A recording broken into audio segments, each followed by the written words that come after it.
আসসালামু আলাইকুম।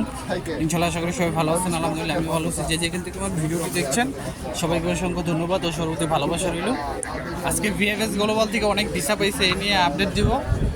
আর আমি আপনাদেরকে বলছিলাম যে আপনার ভ্যানিসে ঢুকতে এখন টিকিট কাটতে হয়। আগে কিন্তু ভ্যানিসে ঢুকতে টিকিট কাটতে হতো না, এখন ভ্যানিসে ঢুকলে টিকিট কাটতে হয়। এই বিষয়ে আমি আপনাদেরকে আজকে ভিডিও দিব।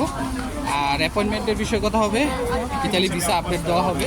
তো অবশ্যই সবাই ভিডিওটি পুরোটা দেখার চেষ্টা করবেন আর অবশ্যই শেয়ার করবেন।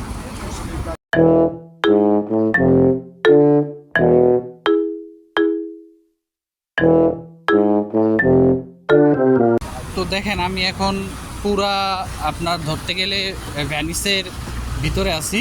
এই যে এই কাজগুলি যারা করে তাদের কিন্তু অনেক টাকা বেতন। এই যে আপনারা দুজন দেখতেছেন যে দাঁড়ায় আছে, এরা হচ্ছে চেকিং করতেছে, ঠিক আছে? এরা চেকিং করে, বুঝতে পারছেন? ওই যে আরও যারা দাঁড়ায় আছে,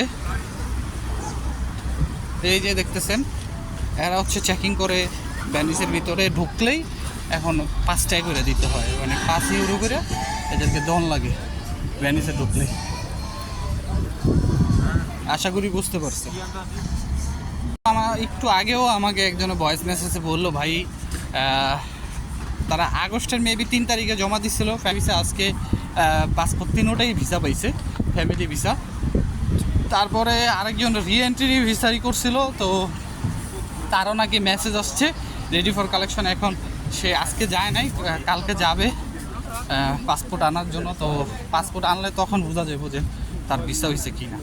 আর আরেক ভাই হইলো আপনার শর্ট টাইম ভিসার একটাই জমা দিছিল, তিনি ব্যাংক স্টেটমেন্ট, তারপর আপনার ইন্স্যুরেন্স, আরও যাবতীয় যা যা দেওয়া লাগে সব কিছুই দিছিল।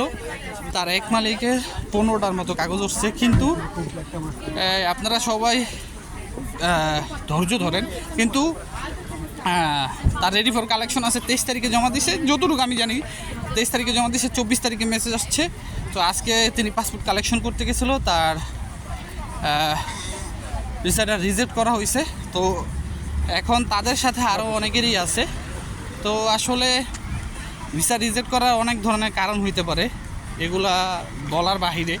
কারণ আপনার যেই সমীকরণগুলো তারা দেখায়, এই সমীকরণগুলো ভিতরের যে কোনো একটা হইতে পারে। আর দেখেন, আপনারা যারা এই পাসপোর্ট জমা দিতেছেন, আপনাদের যদি অন্য দেশের ভিসা থাকে, আমি আপনাদেরকে রিকোয়েস্ট করব যে একটু ভেবেচিন্তে ওই পাসপোর্ট দিয়ে জমা দিবেন। কারণ আপনার যদি শর্ট টাইম পাসপোর্ট হয় বা আপনার ওই কী বলে, যদি সিজনাল ভিসা হয়, সিজনাল ভিসা হইলে কিন্তু ওরকম পাসপোর্ট দেখলে সমস্যা। কারণ তারা ভাববে যে এই লোকটা এই দেশ থেকে আইসা পড়ছে, এই দেশ থেকে আইসা এখন ইটালিতে যাচ্ছে, তার আবার সিজনাল ভিসা 3 মাস অথবা 6 মাসের। তারপরে এই 6 মাস চলে গেলে তো তিনি আর ইটালি থেকে ব্যাক করবে না, হয়তো ইটালিতে থেকে যাবে।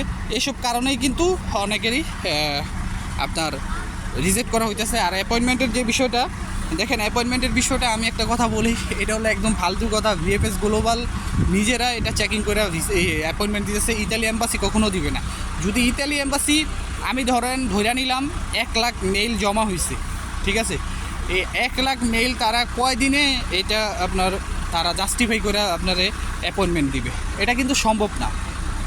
দ্বিতীয়, আপনার যদি তারা ইতালি এম্বাসি এই দায়িত্বটা নিত যে তারা চেকিং কইরা তারপর অ্যাপয়েন্টমেন্ট দিবে, তাহলে কিন্তু তারা সবগুলা ফাইলই নিতে পারত। সবগুলা ফাইল নেওয়ার পরেই তারা চেকিং করে ভিসা দিত। লাউকেও তো একই, ঠিক আছে? বলদরে হাইকোর্ট বুঝাইলে তো হইব না, ঠিক আছে?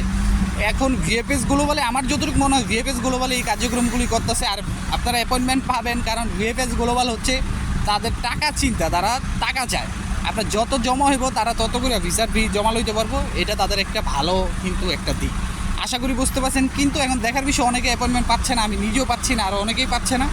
এখন আপনারা যারা আন্দোলন করছিলেন এই বিষয়গুলোতে আন্দোলন করেন, যে যাদের অ্যাপয়েন্টমেন্ট দেওয়া হবে না তারা কীভাবে বুঝবে বা কোন হিসাবে বুঝবে।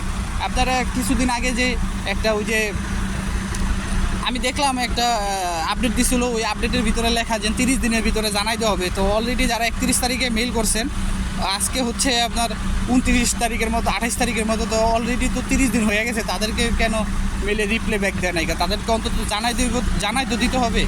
এই জন্যই বললাম, আপনারা পারলে এটার জন্য আন্দোলন করেন। তো সবাই ভালো থাকবেন। আর যদি পারেন ভিডিওটা শেয়ার করবেন। আসসালামু আলাইকুম, আল্লাহ হাফেজ।